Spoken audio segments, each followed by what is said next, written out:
October 21st, 2011. It began as a typical autumn morning in the city of Nanchong, in the Sichuan province of China.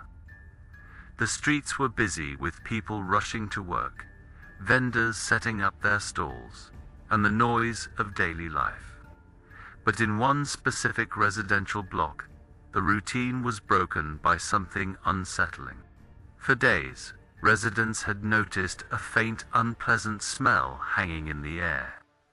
At first, they dismissed it as garbage or stagnant water, common issues in an older neighborhood. But on this particular morning, the smell changed. It became thick, pungent, and unbearable. It seemed to be rising from the deep drainage ditch that ran behind the apartment buildings. By 8 a.m., the residents could no longer ignore it. A group of neighbors gathered around the heavy concrete covers of the drainage system. They shined flashlights into the gaps, but the water below was black and murky. They called the city maintenance team, expecting to find a blockage of waste or perhaps a dead animal. When the technical team arrived, they used metal hooks to pry open the heavy manhole cover. As the lid slid aside, the stench became overwhelming, forcing the crowd to step back. A worker descended halfway and used a long pole to probe the dark water. He felt something heavy, something soft. Slowly, they pulled the obstruction toward the opening. As it broke the surface of the black water, the workers froze. It wasn't garbage. It was a human foot. Police were immediately dispatched to the scene. They cordoned off the entire alleyway, pushing the curious crowd back. The recovery of the body was a grim task. The drainage ditch was narrow, confined, and filthy. The fact that a body was in there suggested a deliberate and difficult effort to hide it. When the victim was finally laid out on the ground, the investigators were met with a heartbreaking sight. It was a woman. She was very small in stature, only about 1.5 meters. Talent possessed a fragile, slender frame. Most notably, she was found without any clothing. In homicide investigations, this is significant. It often suggests that the killer stripped the victim to delay identification, to remove any personal items that could link her to a specific life or address. The body was immediately transported to the forensic center. The initial autopsy revealed that the victim had been in the water for approximately 2 weeks. The cold, bacterial-filled environment had caused severe decomposition, erasing her facial features. She was unrecognizable. However, the body still held clues. Forensic pathologists found extensive bruising all over her body, on her arms, her thighs, and her back. These were not injuries from floating in the sewer. These were impact wounds. They told a story of prolonged abuse. But the most telling injury was on her hand. The pinky finger on her right hand was fractured and twisted. This is what detectives call a defensive wound. In her final moments, this small woman had not surrendered. She had raised her hands to protect herself. She had fought for her life against someone much stronger. The cause of death was determined to be a severe blow to the head with a blunt object. Now, the police had a body, a murder weapon profile, and a timeline.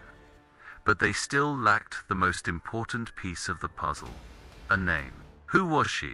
In a city of millions, identifying a faceless victim is a nightmare for law enforcement. The police started by combing through missing person reports from the last 3 weeks. They found a few potential matches. There was a report of a young girl missing for 10 days, roughly the same time the victim had been dead. But when police compared the physical data, it was a dead end. The missing girl was tall and curvy. The woman in the sewer was petite and thin. Days passed. No one came forward to claim the body. It was as if this woman had simply vanished from the earth, and no one cared. Realizing that official channels were failing, the lead detective decided to change tactics. If no one reported her missing, perhaps her disappearance was being kept a secret. They needed to go to the source. Detectives returned to the neighborhood where the body was found. They went door to door, showing nothing but a generic description. A small woman, around 30 years old, who hasn't been seen for 2 weeks. They spoke to shopkeepers, street cleaners, and elderly residents sitting on porches. And finally, the wall of silence began to crack. Residents began to whisper about a woman who lived in one of the older houses nearby. Her name was Ms. Dwan. The neighbors painted a picture of Ms. Dwan that was both tragic and admirable. She was a 32-year-old widow. Her husband had died in an accident years prior, leaving her alone to raise their young child. Tradition and financial hardship forced her to continue living with her late husband's parents, her father-in-law, Mr. Wen, and her mother-in-law, Mrs. Ding. To the outside world, she was a shadow. She was quiet, kept her head down, and worked tirelessly to support her in-laws. But everyone knew one thing for certain. She loved her child more than anything in the world. Neighbors told police that they hadn't seen Ms. Dwan for about 10 days. This timeline matched the forensic estimate perfectly. When the neighbors had asked the in-laws where she was, Mr. Wen and Mrs. Ding had given a very specific and very scandalous explanation. They told the community that Ms. Dwan was a bad woman. They claimed she had met a man, fallen in love, and run away in the middle of the night, abandoning her own child to chase a new life. The police found this suspicious. A devoted mother abandoning her child. A woman with no money running away. It didn't fit the psychological profile. Detectives decided to visit the house of Mr. Wen and Mrs. Ding.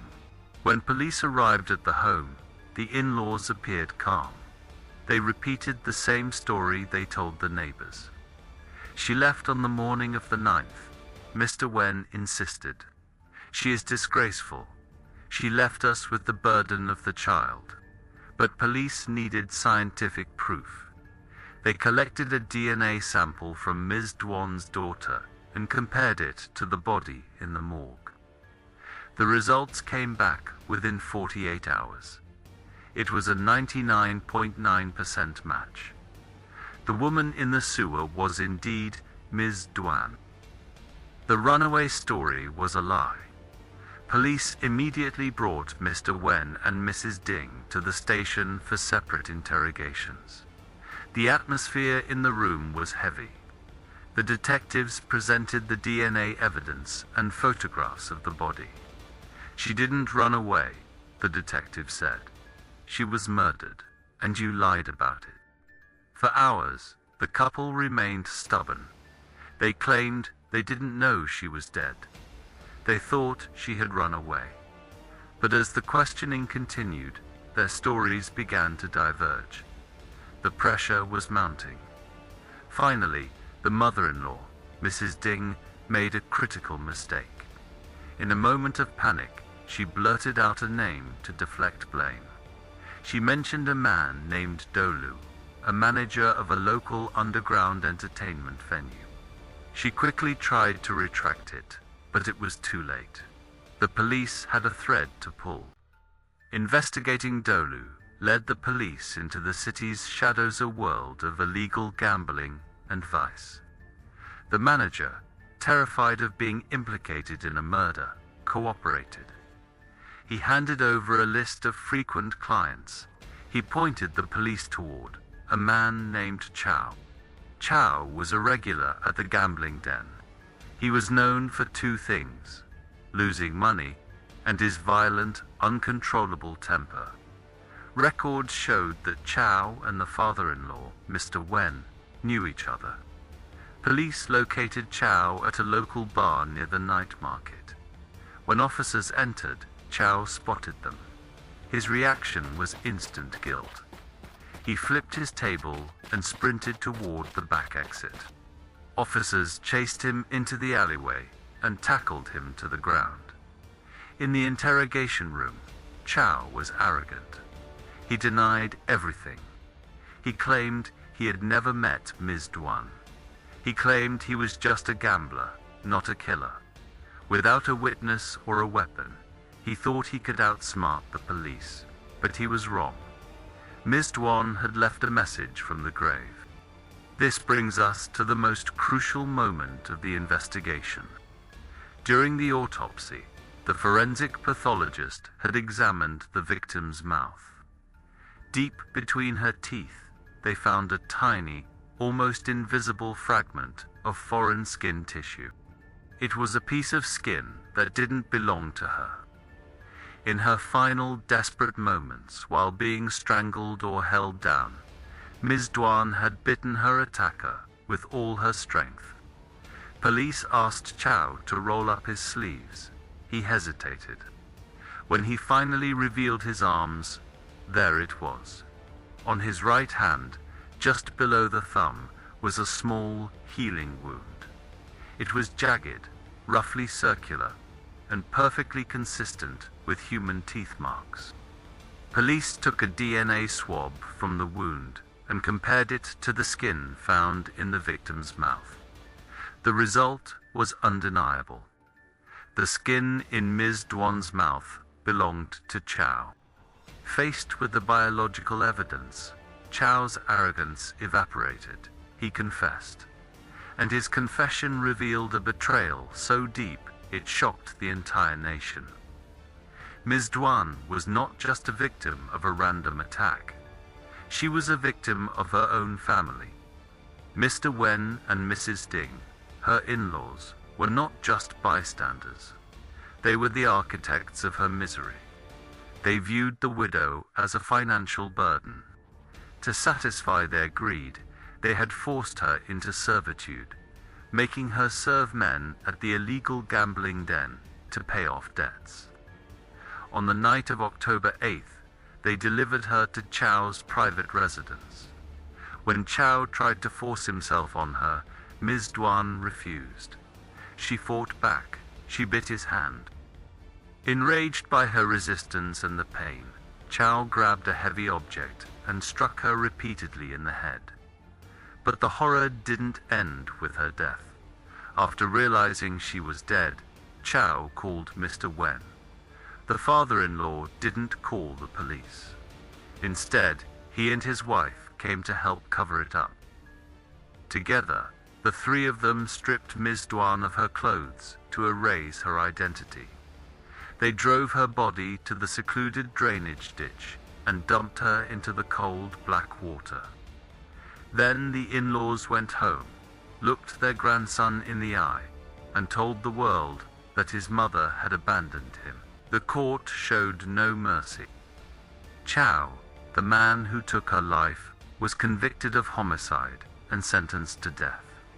The in-laws, Mr. Wen and Mrs. Ding, were exposed for their monstrous greed, for forcing their daughter into danger and helping conceal her murder. Mr. Wen was sentenced to 20 years in prison. Mrs. Ding received 15 years. The residents of Nanchong were left to mourn the quiet woman who lived in the shadows. Ms. Dwan lived a hard life, trapped by obligation and tradition. But in her final moment, her resistance that single bite became the key to justice. It ensured that she would not be forgotten in the dark, and that the monsters who put her there would face the light of truth. Thank you for joining us on this investigation. If you believe justice was served, please like this video and subscribe to the channel. We will see you in the next case.